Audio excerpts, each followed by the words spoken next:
ಬಳಸಿಕೊಂಡು pen drive ಹಂಚಿಕೆ ಹಾಸನದಲ್ಲಷ್ಟೇ ಅಲ್ಲ ಬೆಂಗಳೂರು ಮಂಡ್ಯದಲ್ಲೂ ವಿತರಣೆ ಮಾಡಿದ್ದಾರೆ. ಬೆಂಗಳೂರಲ್ಲಿ ಮಾಜಿ ಸಿಎಂ ಎಚ್ಡಿಕೆ ಗಂಭೀರ ಆರೋಪ.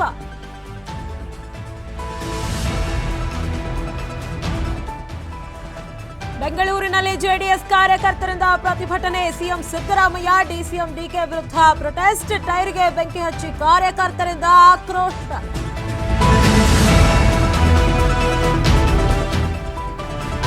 ಬೆಂಗಳೂರಿನ ವಿವಿಧೆಡೆ ಡಿಕೆಶಿ ವಿರುದ್ಧ ಪೋಸ್ಟರ್, ಹೆಣ್ಣು ಮಕ್ಕಳ ಫೋಟೋ ಬಳಸಿ ರಾಜಕೀಯ ಅಂತ ಕಿಡಿ.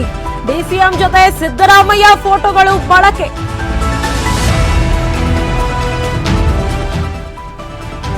ಅಶ್ಲೀಲ ವಿಡಿಯೋ ಕೇಸ್ನಲ್ಲಿ ಡಿಕೆಶಿ ನೇರವಾಗಿ ಭಾಗಿ. ನನ್ನ ಬಳಿ ಸಾಕ್ಷಿಗಳು ಇವೆ. ಡಿಸಿಎಂ ವಿರುದ್ಧ ರಮೇಶ್ ಜಾರಕಿಹೊಳಿ ಆರೋಪ.